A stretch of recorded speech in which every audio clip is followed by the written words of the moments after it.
Hey, good afternoon, everybody. Tom Stewart here. I am with Derek Christian, and this is Smart Business Moves.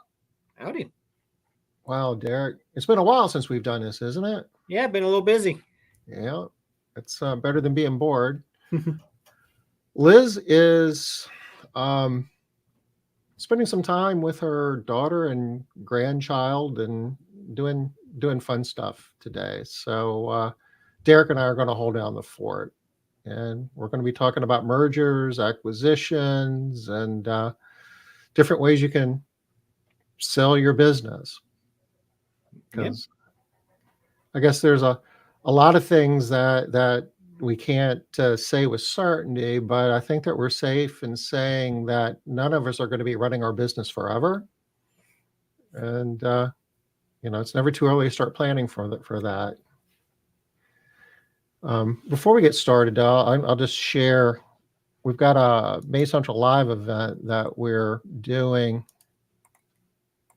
in the beginning of the year.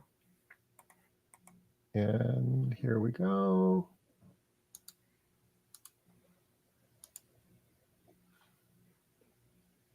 Yeah, I think the goal is I'm going to be going to that one. I think Laura signed up a few people. Are you I part was of supposed to be one of them. Yep. that entourage? Okay. These typically sell out. We did one in September and we had a full house. So I'm posting the link here. If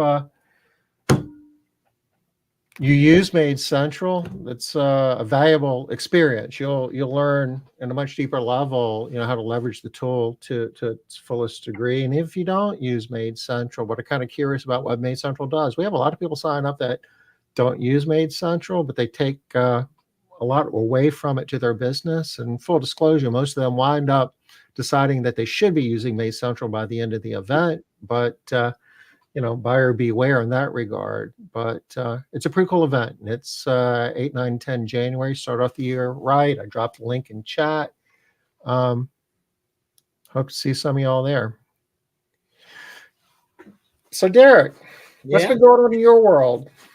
A lot, but one of the things that when you asked me beyond today, I said I want to talk about was people selling their companies. It's something I've been doing a lot of here in the past. It wasn't on purpose. Over the years, I think I sat down and wrote them all down at one point. I have bought or sold about 20 cleaning companies, some with you, some with Blue Sky, some on my own.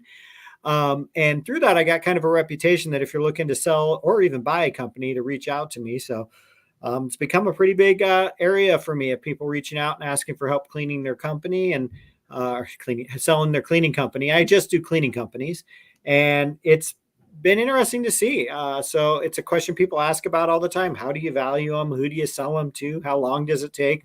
What does the process look like? And there's some stuff going on because on top of everything else, we're starting to see some VC firms starting to play in the house cleaning space, where they're starting to buy up home cleaning companies and put them in a portfolio and decide that they're willing to maybe pay more than people traditionally have been. So yeah, there's just a lot going on. In the last 2 years, I haven't not been able to sell a cleaning company, and they've all sold in under 6 months. So it's been a good time to sell. So when you say VC, you're talking about venture capital. Who are these people? Yeah, it's venture capital, but at a different scale. I mean, we're not talking about the guys who would invest $1 billion in Microsoft. They've been active for a while. If you've been paying attention, they've been buying up a lot of HVAC companies, a lot of plumbing companies. There's a lot of people out there with a lot of money looking to park it someplace and make a nice, predictable return. And normally they're pretty happy at making 10 or 15% a year. So these venture capital firms are buying up home service companies because we can make a nice, predictable rate of return for the owner. So they're rolling them up. Now, it gets kind of interesting, and this isn't what most of us are going to sell into, but bigger companies typically get better multiples. So if you were out there trying to sell your home cleaning company right now to somebody, normally you're going to be able to get about 3 times the cash that it represents. But if you were to sell it on Wall Street, you could get 20 times the cash. So what a lot of these companies are trying to do is build a company big enough that they can eventually sell it to somebody else. So buy it at 3 or 4 or 5 times cash flow, get it bigger and sell it for 10 to 15 times cash flow, and make money the entire time they own it. So that's kind of the game plan that they've got in mind. So the old days of, if you wanted to sell your business, putting it out on Biz Buy Sell or finding a broker and expecting to get 3 times the multiple, but Yep. grinding it out for a couple of years, finding that buyer, that's not the way that it's typically working now. Yeah, well, you've got kind of some different segments of the market. If you're under a million in revenue, you're going to sell to an individual, probably leaving corporate America. You're probably going to get 2.5 to 3 times cash flow. So under a million, we're still talking about that. But what's kind of changed about our industry, 5 and 6 years ago, when we got together at the trade shows, if you did a million in revenue, you were in a pretty exclusive crowd.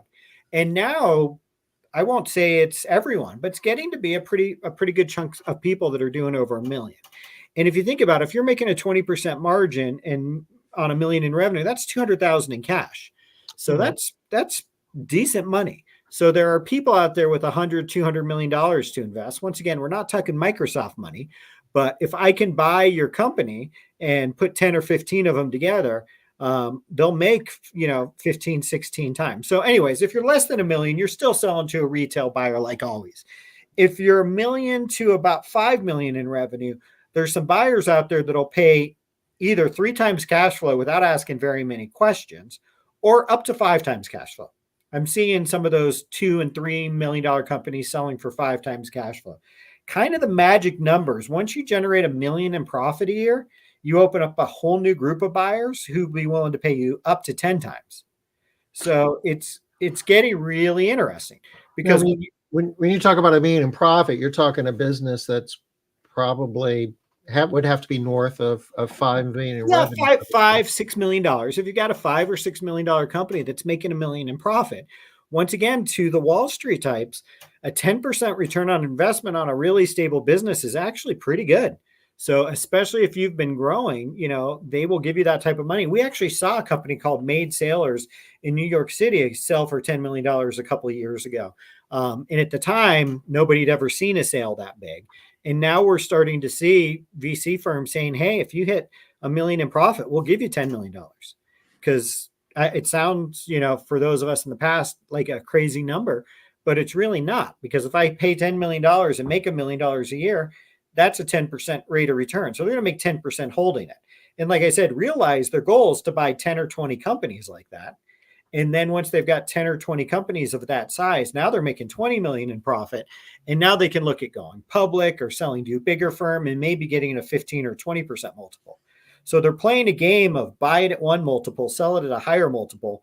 And if they make 10% while they own it in the meantime, fantastic. And like I said, you've seen this in the HVAC space. If you know any guys over in HVAC or plumbing, a lot of those guys are retiring because VC firms are showing up and saying, hey, I'll give you 10 years worth of profit. And they're like, really? Okay, done. Here you go. So, you might think of it as Apollo Heat and Air or Joe's Heat and Air. But if you Google it, you'll see they got bought by some company you've never heard of in the background. So there's this whole concept of scaling a business as opposed to just growing a business. And I think that kind of ties into, top line revenue as well as the profit. And the bigger companies get bigger multiples because they're safer investments. And I guess the assumption is that you've got a scalable product there, a scalable business that's not dependent upon the hard work and charisma of the owner. Yeah, I mean, at that point, if you're generating a million in profit, you're not in the day to day. You've been doing it for long enough that it's pretty predictable. I don't know about you, but for most people, the last couple of years in the cleaning industry has been pretty good. So your numbers are probably getting better every single year. So they'll make at least 10%. They're hoping they can do it better, maybe get some economies of scale in the back office and the software and the supplies. And then, like I said, they don't even really need to boost the profit that much. They're really going to make their money for selling it for a better multiple. The fact that they get paid 10% to hold it is just like a bonus payment to them. So yeah, it's been really, really, like I said, just fascinating. And we've got some friends in the industry that we've seen who've caught on to this, that are out there buying smaller companies to make themselves get bigger so that they can then be a bigger, more attractive to these big guys. So, I've seen some people with $2 and $3 million companies basically trying to bulk up so that they can then become attractive to these companies. So it's definitely going to be an interesting couple of years. Have we started to see any mergers yet?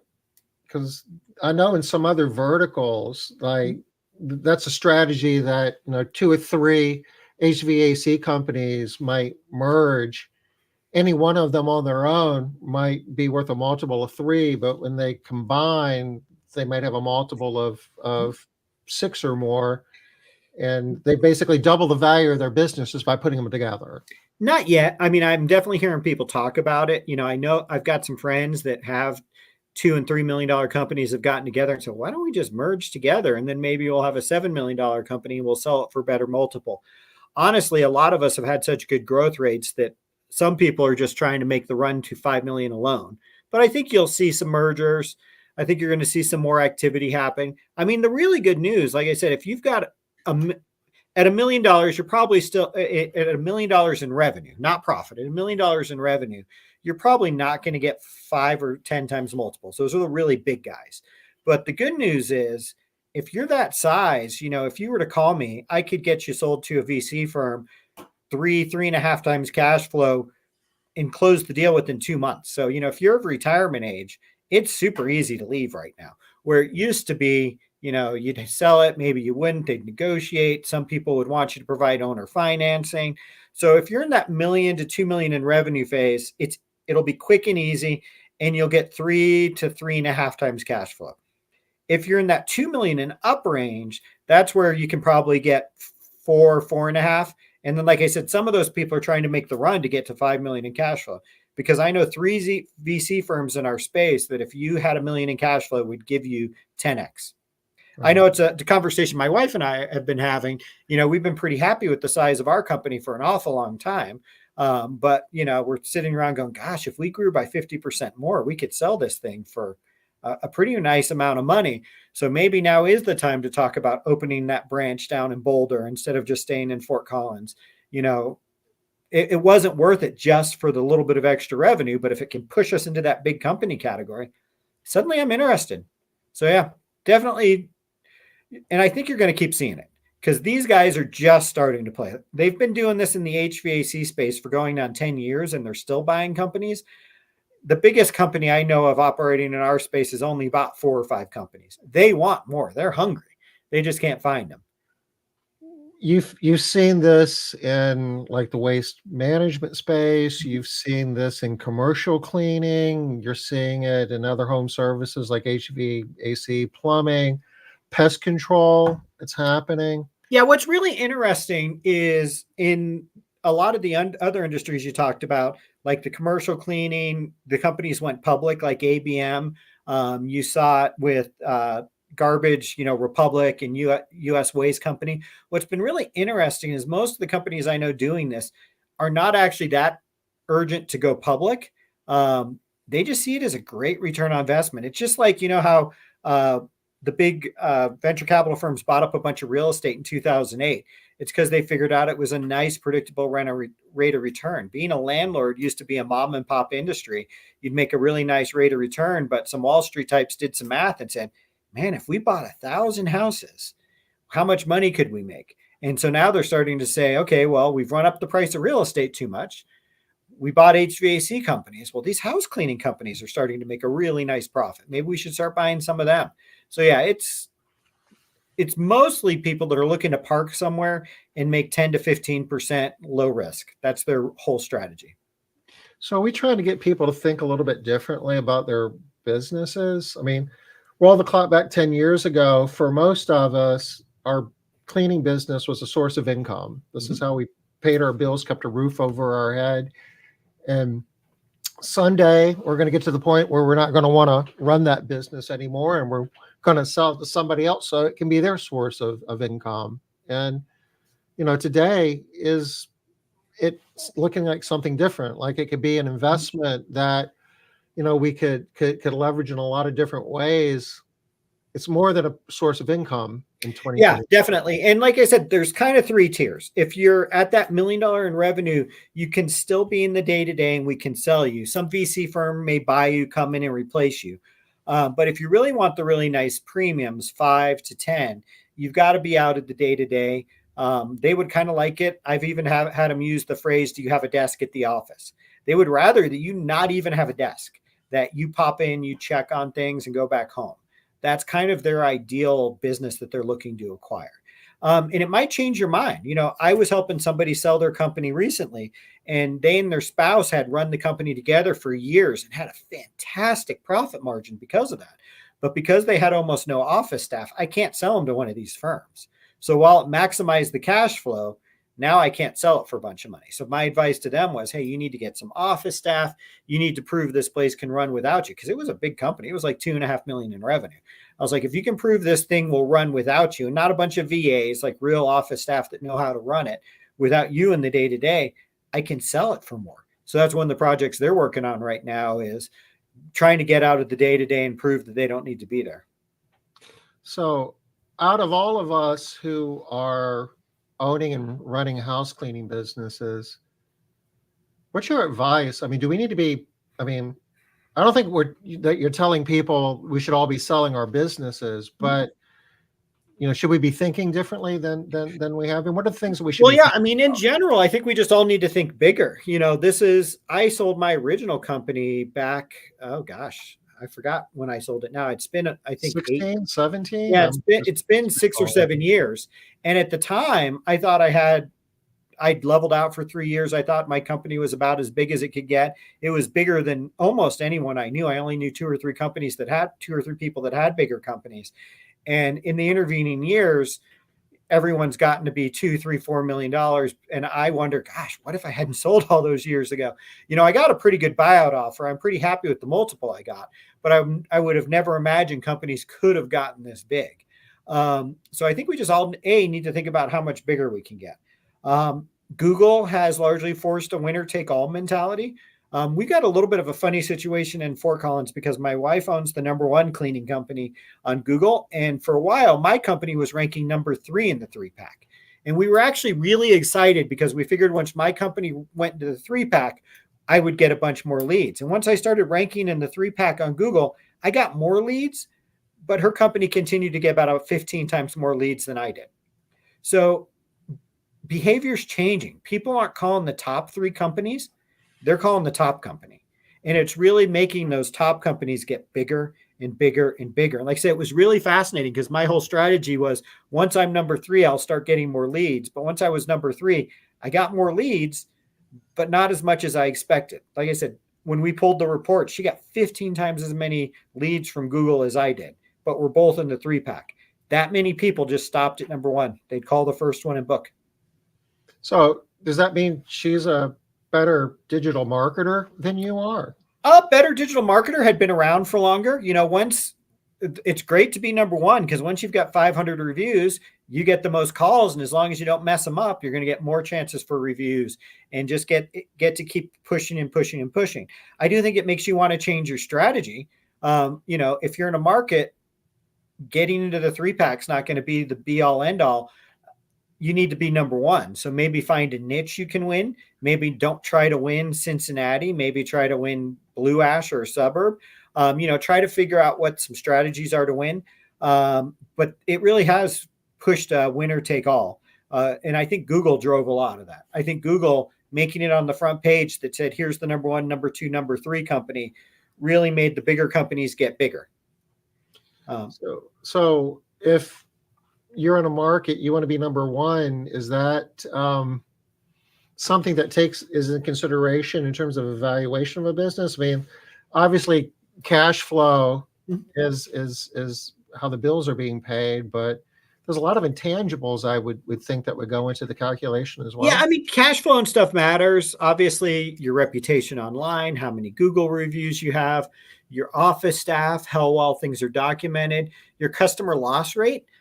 These guys are actually pretty smart. So when I've seen them doing acquisitions, they don't just look at your cash flow. They want to see your customer retention. So they want to see not only are you able to grow the top line, but you're able to keep them. They don't want to see that you had a burst. Maybe you got some press. Maybe you spent some money on marketing. They want to see once you get them, you keep them for a period of time. So what is your loss rate? Is it 4% or less on a monthly basis? What's your online reputation? Where do you get your leads from? It is a lot more attractive to buy a company that naturally ranks #1 and they don't have to pay to leads for than somebody who's the same size company, but all of their business comes from AdWords and Google local services. because AdWords and Google local services, I can get outbid. So yeah, these are all things that go into account. Okay. So what do I need to be thinking about? What are we telling our audience here? I'm thinking bigger, but what do I do? What do I start doing tomorrow? And I'm not, if I'm not thinking about, I haven't thought about selling my business. I have no interest in selling my business. Do I need to still be doing some things differently? Yeah. So like I said, there's a couple tiers. Not everyone's $1 million in revenue. So if you're under $1 million in revenue, I think you want to hit that $1 million in revenue point, even if you have to be involved in the business, because it makes you really easy to sell. Once again, you're not going to get the crazy multiples we're talking about. But I can still get, if I were to sell you tomorrow, I could probably get you 3.5 times cash. Less than $1 million, it's still a little tricky to sell these things, just because you're trying to sell to someone leaving corporate America. It's a different ball of wax. Above $1 million, I think you really want to start to look at it more as an investor and think about what they're going to think about. What's your rate of return? What are you doing to maximize your profit? What are you doing to make your cleaners as efficient as you can? The most successful companies, and this is just something I've experienced in the past, have very tight geographies. There's been a real tendency to think to get bigger, I need to have a bigger geography. But the people who are really winning are winning in specific areas. Once again, if we talk about ranking in Google, if I try to rank in Phoenix, I'm going to have a really hard time. But if I start trying to rank in specific neighborhoods, I'll rank much easier and I'll get a lot of volume out of there.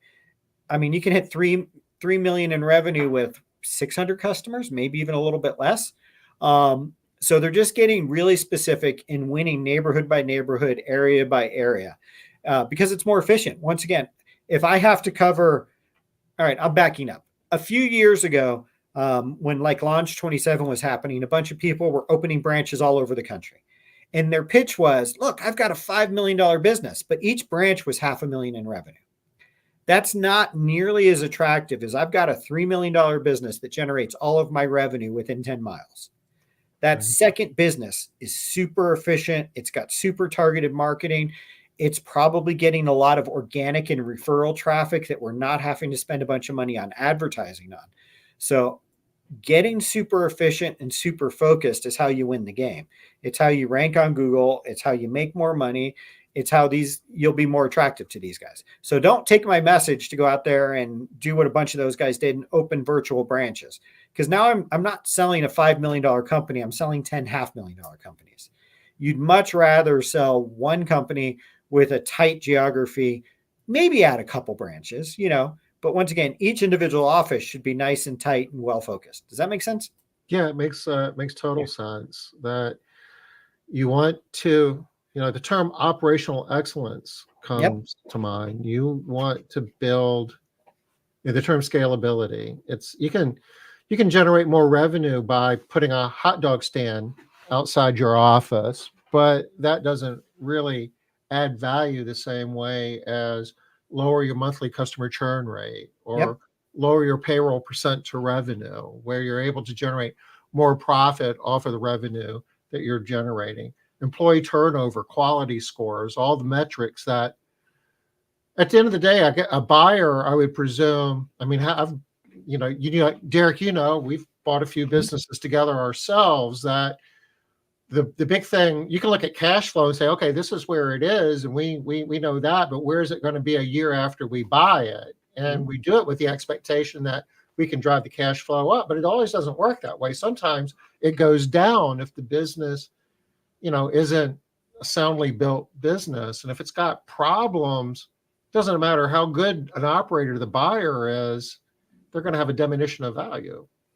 Yeah, like I said, one of the things that it's just been, because I've now coached hundreds of companies over the years, and the real folks who really succeed, like I said, tend to be really focused. They pick very tight geographies, very tight markets, and some of the ones are forced. They serve little towns that don't have a lot of suburbs, and they just have really good client density, because then good stuff starts to happen. People start to recognize your name. It's hard to say people will recognize your cleaning service name, but if you're in a town of 100,000 people and you've got 700 customers, you really do become a known entity. People start saying things like, oh, everyone uses this company. And that's what I've seen some of these really successful companies do, which is why it's not directly related to selling, but I always, when I do coach people, their natural tendencies, I need more revenue. I'm going to open my geography. And it's hard. Google doesn't want us to rank in every single city. The whole concept of domain authority, that you can have a certain domain authority, but the more places you try to rank, every time you try to rank somebody else, Google basically divides your authority. So if you've got a really authoritative website and you rank in 2 cities, that's great. But if you try to rank in 4 cities, suddenly you might find yourself not ranking in anything. And it's why the franchises aren't number one in every market. Because naturally, if we go out and look at the search engine optimization thing, it'll say, oh my gosh, the Maids has a domain authority of 60 and my domain authority is 30. They should be above me. But the problem is they're trying to rank in 100 different cities, so they don't rank in anything. So that's another reason why you want to focus, because it lets all of your marketing power, all of your Google search power, all of your signals to where you want to rank. It just reinforces that local. And when you say focus, Mhm. that has several different dimensions. Geography is certainly one of them, but knowing who your target customer is, what personas you're going after, are Yep. can you speak to that a little bit? Yeah, I mean, it's something I always talk about in my coaching. As you get bigger, you do less. When you're smaller and you need every dollar, you chase every lead, you do everything can.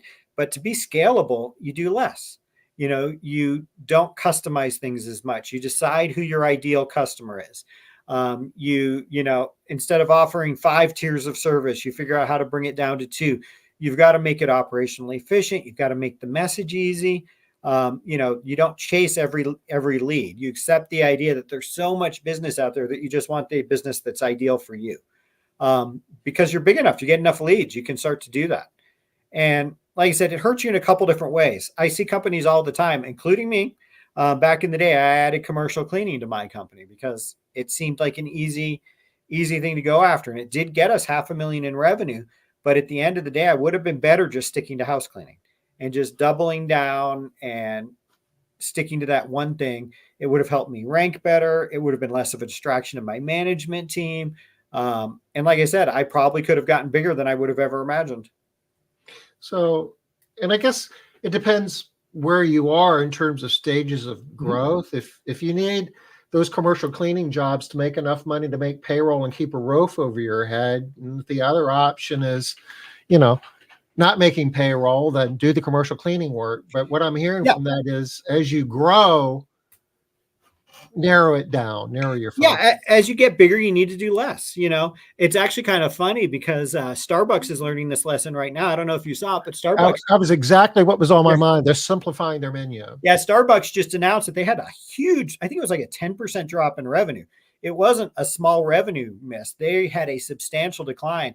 And one of their relatively quick realizations, if we've made it too complicated, we're trying to do too much. We're trying to customize for everybody. We can't get the customers in and out fast enough. Everything's getting too expensive because we carry all these things, some of which are spoiling. So Starbucks literally said, we're going to go back to being Starbucks. We're going to be a coffee company. You're not going to come in and buy and get a pink drink, which is a, coconut milk with strawberry and mango in it. It's not what we should be doing. So that's what they've decided is we've messed up. We tried to do too much to too many people, and we don't do anything anymore. And yeah, you can lose your way. And in our industry, the most common thing is most people start out and they'll take on Airbnbs because they're easy, easy to get, horrible to service, easy to get. But you can pick up $200,000 in Airbnb revenue in almost any market immediately. But you find out it burns you out, it burns your people out, the profit margins aren't as good. But man, it's a really quick and easy way to get into the business. But after you've been in the business a couple of years and you start figuring out who your good customer is and who your bad customer is, most people start to drop those. Now, there are people that go the other direction.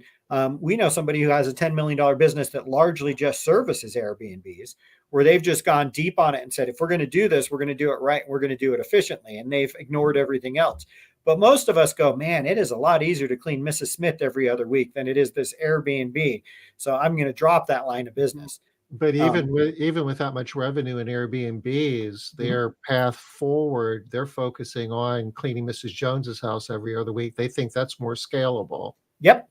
Yeah, no, they've caught on that the margins aren't great. That when you look at all the management and time that they need to do, even though they've got this huge business that looks great, they're like, you know what, we really want to start concentrating on the front end. And part of it is they've decided they want to control their own destiny. When you're servicing big property management groups, they can drop you on a dime. And then one of the nice things about Mrs. Smith and having 800, 2,000 of them is no one customer controls your destiny. So, another dimension of this focus is focusing on being profitable. And you mentioned, a half a dozen years ago, it was harder to find $1 million companies. We run these numbers every time we do a May Central Academy Live, and 42% of the companies that use Made Central do over $1 million a year. And, that's great, but, how profitable are you? That we've found that in a lot of cases, companies, if they're more focused on the right customers and they're focusing on pricing, they're focusing on, their payroll to revenue, they can actually be more profitable, get their churn rate down, cleaning fewer homes. It's not about how many homes you clean. It's not about how much top line revenue. It's about being profitable. It's kind of a virtuous circle. Yeah, no, too. you and I were just talking about, $1 million in revenue, probably $1 million in profit, probably means you're doing 5 million in revenue. I know companies, I know you do too, that are making 25 and 28% profit. So no, those companies, if they hit 3.5 million, are going to have that $1 million run rate, at which point they can potentially sell to a VC. And not to mention, it's a lot nicer for the owner.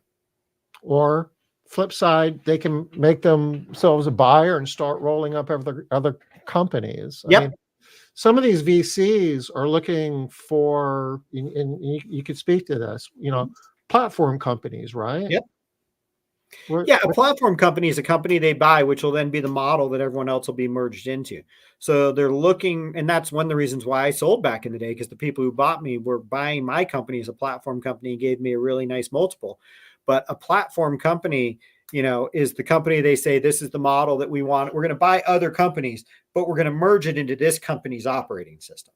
So this is how we do things. This is the brand name we're going to run in, and then we're going to bulk it up. So they're really, most of them are looking to start with one really good acquisition. They're looking for one model that they can build off of. And if you can be that one, you can get sometimes even more than 10 times cash flow, because you're not just cash flow to them, you're a system, you're a process, you're something they can scale off of. So I think in a lot of cases, the typical thought is I sell my business, they give me money, and then I walk away and find another job or do something else. But in some of these cases, especially if you're the platform company, couldn't equity be part of the deal? And the idea is you're going to be part of the management team of helping us build this bigger company. Yeah, sometimes what they want is you. They want you. They're going to back you with the money. One of the deals I did recently, the owner retained 10% equity. So they sold it a really nice chunk of change, but the owner keeps 10%. They're going to keep a salary while they work there. So they're now making, 6-figure salary in addition. But their goal is to eventually build that big company that sells for 20 times cash flow. And it'll actually make the 90% they sold today look like a deal, like it was no big deal. So they're hoping to get an even bigger payday down the stream. So yeah, definitely possible. I'm just trying to cover all bases, because not everyone's going to be that big, that sophisticated, but there's those opportunities that don't exist before. Right. And then there's an opportunity the next tier down to be an attractive acquisition target, which is also nice. Used to be you had to sell to a broker and they would charge you a $5,000 listing fee plus 10% of the sale price. You don't need to do that anymore. At least not if you're one of these attractive companies. Call me and I'll hook you up with one of them. I do it for pretty cheap. I do a flat rate of like $5,000. But if it's for some of these other companies, I'll be honest, they give me a kickback of 2% of the sale price. So I don't even need to charge anything. If I can make the marriage happen, I get paid by them for finding you. So yeah, you don't even need to pay a broker anymore if you're the right size company, which if you're selling for $1 million, $2 million, that's a lot of money. It is. It is. So if I'm a smaller company and I sell my business for a multiple of 3, But I run my own house cleaning business for, I don't know, 5 years, 10 years, whatever. I know the industry. Are there career opportunities for me out there for these like private equity firms and they're buying these things? They need somebody to manage it. And I don't know if this is happening now or not, but I could see a day coming where somebody's going to want to hire me. Maybe I don't want to own my company anymore, but I can make as much, if not more money working for somebody else and helping them build, their large company. Yeah, I mean, a lot of them are looking for regional managers and things like that. They'll be looking. So normally they don't want to just buy one company. They want to buy 2 or 3 companies a close enough geography that somebody can run it. So yeah, out of every 2 to 3 acquisitions, they're probably looking for some type of manager, which will often come with benefits, which will often come with a pretty good package. And once again, often some type of participation if it eventually sells down the road. We just sold one in DC that I think you know about, Tom, and the owner is staying on. She's going to draw a salary and she's somewhat of retirement age, but her opinion is she's going to stay until it's not fun anymore.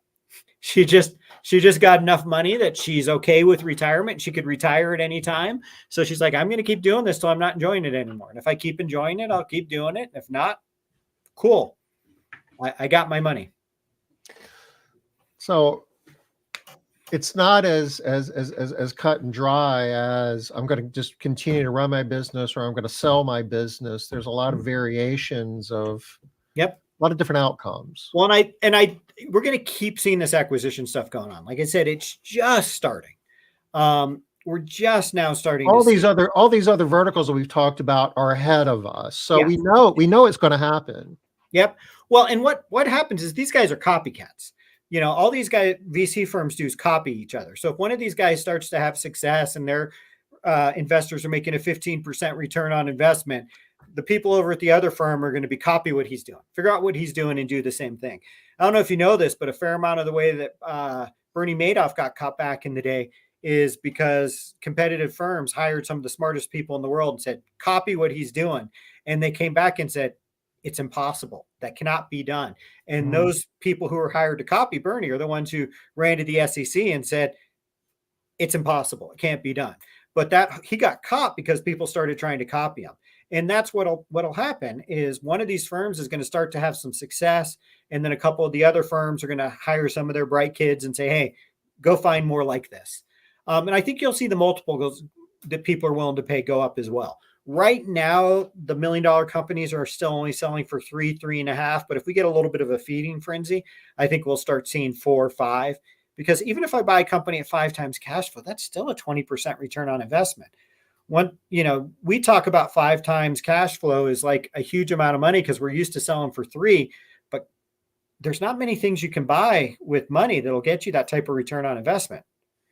So I guess there's a couple of other considerations. The value of your business is a function of cash flow and some intangible things times a multiple.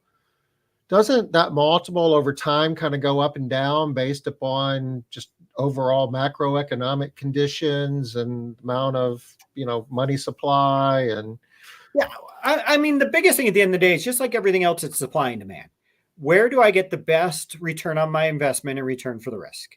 And that's why they're starting to look at our industry because they're seeing us as low risk. I'll tell you right now, the people who loan money out for houses, if they can make an 8% return on investment, they think that's fantastic. So I know the real estate investing industry really well. And the guys there will loan you money till the end of time for an 8% return on investment. And it's because it's seen as very safe. Worst case scenario, you don't pay them back, they take your house away. So that's kind of the floor.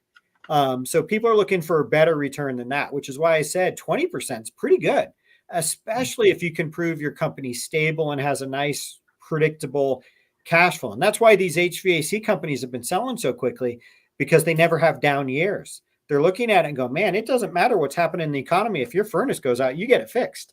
And so they've decided that's an industry they want to own. And home cleaning is becoming kind of the same category. Recessions happen, but it doesn't hit us that hard.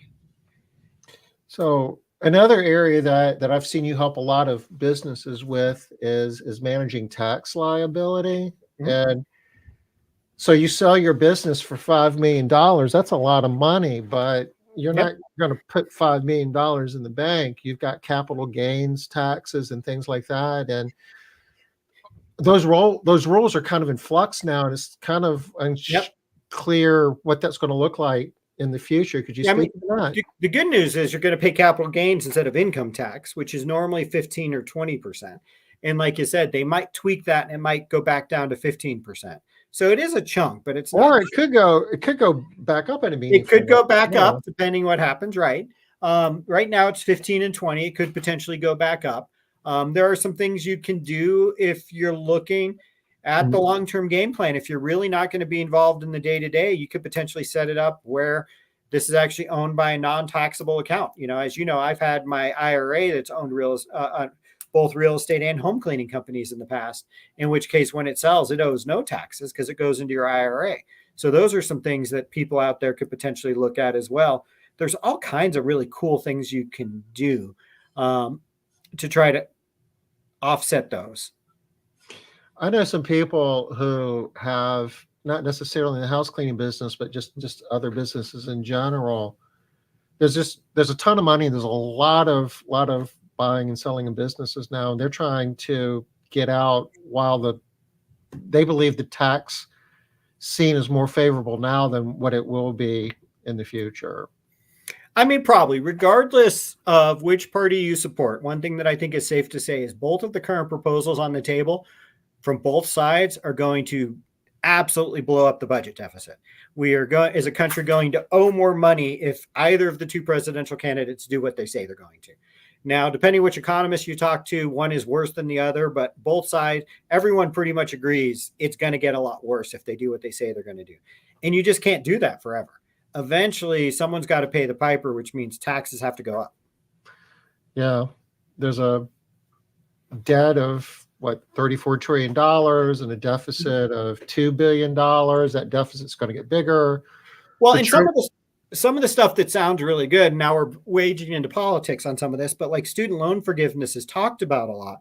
But what people don't talk about, and I forget the exact number, I should probably Google it, but something like 60% of the assets owned by the US federal government is student loan debt. So this whole let's forgive student loan debt thing, everyone acts like it's magic and it doesn't have a cost, but it's literally over half of the value of the US government is student loan debt. It would eliminate a huge portion of the assets of real estate, military equipment. I'm actually Googling it so I know what I'm talking about.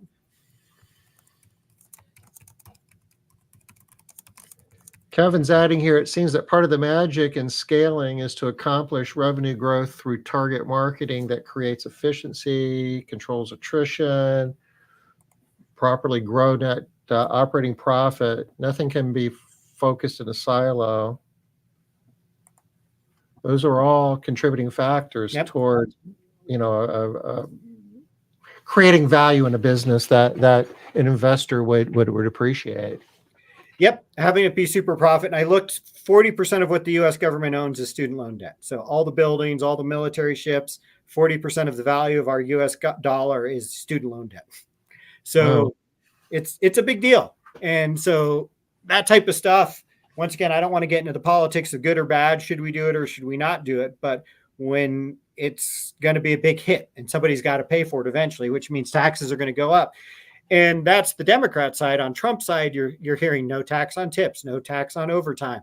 All of those things will blow up the deficit as well. So, yeah, I can tell you if they go no tax on tips, I'm going to get real creative on ways to maximize my tips for my employees. So, the Treasury is having a hard time selling T-bills, and they are issuing more and more debt, and the interest they're having to offer on that, they're discounting it in order to encourage more people to buy it, and they're not having. That's getting harder and harder. The Fed's trying to lower interest rates, but if you look at what's happening in the Treasury markets, interest rates are going up anyway, just supply and demand, and there's a lot more debt than there are people who want to buy it. So yeah, the really is if you're looking to sell in the next couple of years, it might be the time now, just because there's a good chance the taxes could be going the wrong way. But I still think the bigger opportunity is on bulking your company up, making it more efficient. And the big question to most people, if you came to me right now and said you wanted to sell, I'm going to ask what you're going to do after you sell, Yeah. because 3 or 4 times cash flow sounds really good, but it might not take you as far as you think it's going to.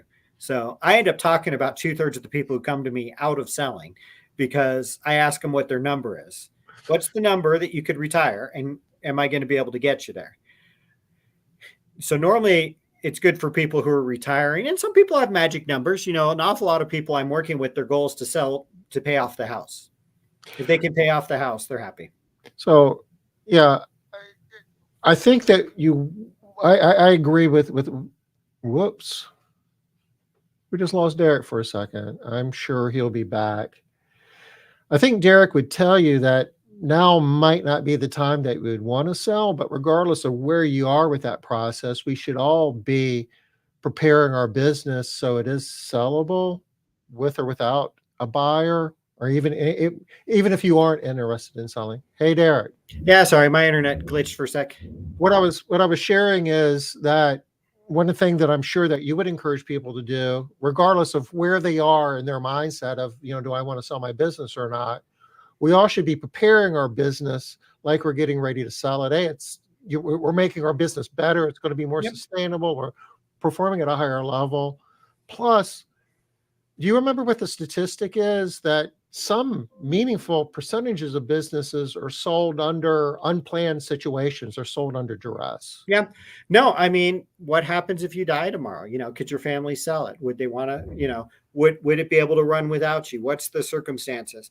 And, over $1 million in revenue, I think that's when you need to start looking at removing yourself from the day to day. You've got enough cash flow. And I got to tell you, your life just gets a lot better when you are not the person who has to deal with the upset customers, when you're not the one who has to deal with the day-to-day drama. It's just much better for your lifestyle.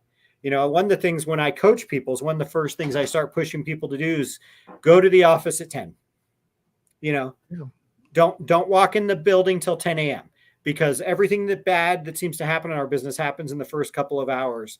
They'll have to learn how to handle it without you. You'll be able to come in and work on the strategic stuff. I know your brother's been doing that for years. Sean's been doing that for a long time. Yeah, my brother's the ultimate lifestyle company. I talk about this in my coaching business all the time, that he hit $1 million in revenue. Gosh, it had to be like 12 years ago now. And at that point, he's like, I'm good. My goal is now to work as little as I need to maintain my $200,000 a year. And he went on a reality show and went into the woods for 28 days without any contact to mankind. Business ran just fine. Sometimes he yells at me and goes, I think I've got I'm smarter than you. You may be trying to build this, massive enterprise over there, but I work about 4 hours a week and I'm still in the top 10% of income earners. So, yeah. And he's got a sellable business. He could sell it whenever. Oh, he has a very sellable business. Yeah, he could sell it tomorrow. So I think the number is 40% was a statistic I remember from Biz Buy Sell, that 40% of the business they're selling is because of somebody, became chronically ill or died, or there's death, divorce, chronic illness, sudden need for relocation. So all that type of stuff tends to happen. And if you're not prepared for it, I can't get you to good multiples if you don't have the right systems and processes in place, because you're not selling a business, you're selling a job. Yeah. And you're going to make more money, and you're going to, enjoy life. I mean, there's a lot of benefits of preparing your business to sell, even if you don't sell, is the real takeaway to this. Yep. Yeah, no, I just recently, almost for kicks, got on the phones to help the office the other day, because it's been a while since I did it. And I hung after a day, I'm like, man, that's tiring. I'm glad I don't do that every day. It was kind of a fun experience, but I'm like, oh my gosh, that's not the most fun thing in the world to do, especially when they know you're the owner. They beat you up a little bit more. Yeah, you're the decision maker. Yeah. You can't say, well, I need to talk to the manager. So yeah, definitely try to get out of the day-to-day. Definitely work on your cash flow. Make sure your systems are there, your processes are there, everything's documented well. And once again, try to get efficient. An efficient company is going to sell better than a company of the same size that's not as efficient. So they're looking at what is efficient. What does that mean? What does efficient mean? How much revenue are you getting per employee? when you imagine every single employee at the end of the day costs you a certain amount of money to onboard, a certain amount of effort to manage. So if I'm looking at two companies with the same revenue and one has 100 employees and one has 50, I'm picking the one with 50 all day long because it's so much easier to run. It's so much more efficient. It's so much more scalable. How much revenue per technician can you generate in a day? Yep. Yeah. And Get that number as high as you can, and how much per week. It's become quite the rage to have part-time employees right now, but that's a little difficult to scale. And the term is return on human capital. Yep. And you look at other home services, pest control. A good pest control company can generate $1,000 a day per technician, but their pay is not materially different than what a cleaning technician would pay. So they get a much better return. Well, yeah, because each employee comes with a certain amount of risk. Each person you bring into your company is a gamble. I mean, you can have the best screening process in the world, but they could get you in trouble. They could get you sued. They could charge you with pregnancy discrimination when you need to fire them. So every time you add an employee, you're upping the risk. And so an acquirer looks at stuff like that. How much revenue do you get out of your geography? Once again, what is your market share? I would rather buy a company with a 20% market share of a really small geography than a 5% market share of a bigger geography. So a lot of this gets down to something more than just not selling a bunch of jobs and cleaning a bunch of homes and hiring a bunch of people, though. Professional management practices where, you're scheduling and you're maximizing the revenue per day by being more efficient, not driving around, managing your payroll to revenue. Pricing, we've done studies in Made Central that you might have an average bill rate per hour of, say, $70 an hour, but, a quarter of the jobs that you're doing are 40 or less. Right. And you don't know it because $70 an hour, you're happy with that. It doesn't really matter what the average is. Look at every individual home and adjust them, and your 70 goes up to 75 or 80. And you're just making, that money goes to the bottom line. You can double your profit a lot of times without having to clean more homes. Yeah, no, without a doubt. And like I said, that hidden cost of all those extra employees is a really big deal.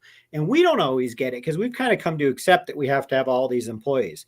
But trust me, the Wall Street investor types definitely get it because each employee is a risk. Each employee is a car on the road that could get in an accident.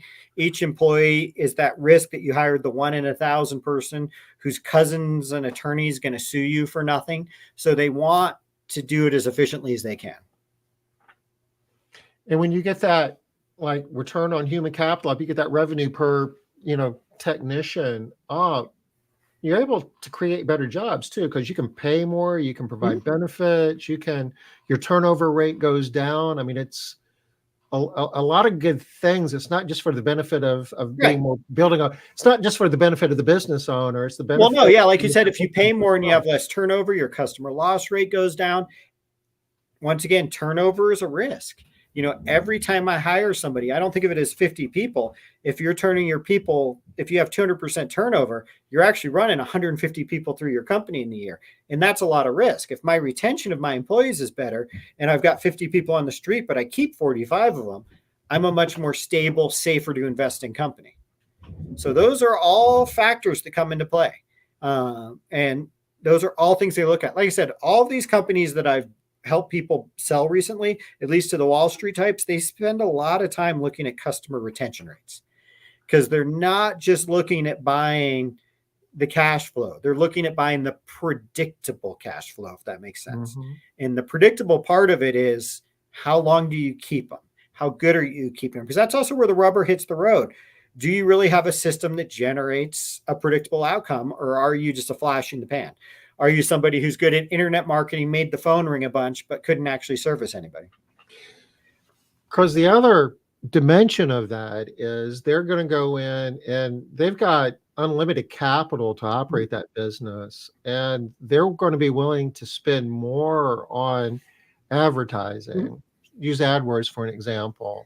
They'll dominate, the AdWords market. And if they know the lifetime value of a customer, they can do the math, and it might take them a year and a half to get their money back off of what they spent to, market it and get that customer. They don't care because they don't need the money, right? And they're Right. still reaching their hurdle rate. And that's going to change the competitive forces in time for any of us running a house cleaning business. Yeah, most of the so one of the interesting things you asked about your online reputation, they care about that because once again, it's proof that you know how to actually deliver the service. But most of them don't really care about your marketing ability because they all feel like they've got marketing down. They're like, I know how to pour fuel on your machine. My question is, how well does your machine run? Right. You know, if your machine runs well, I've got the fuel. Let's just make sure you have a good lifetime and return on your customers. Let's make sure you have a good sales conversion rate, that your customers don't turn too quickly, that you're not spending too much money on warranty work. That's a thing. You mentioned people who have $70 bill rates, but when you actually go pull it, they make way less. And when you look at it, it's recleans are killing them. It doesn't take too many zeros averaged in to destroy your profitability. And that's the type of stuff that really starts to add up. And that's what I mean by the machines working well. Like there are people I know that don't run great services, but they have good online reputations because they buy off the bad reviews. Oh, you're so unhappy. Yeah. I'm sorry. I'll give you $1,000 off, double your original money. It stops them from getting an online review, but it kills their profitability. So that's why they're looking at all these details. How well does if your business is a machine, how efficient is your machine? And if it's efficient, I'll pour all the fuel on it in the world. And they're going to be making investments in marketing that most of us couldn't even imagine. Yeah. So another reason to be taking advantage of the window of opportunity we have now in terms of making our businesses better, making them more sellable, but in fact, you're making them more profitable and creating, more value for yourself. You're going to be competing against larger companies that are going to be doing things that aren't happening in your markets now or in the past. Yeah.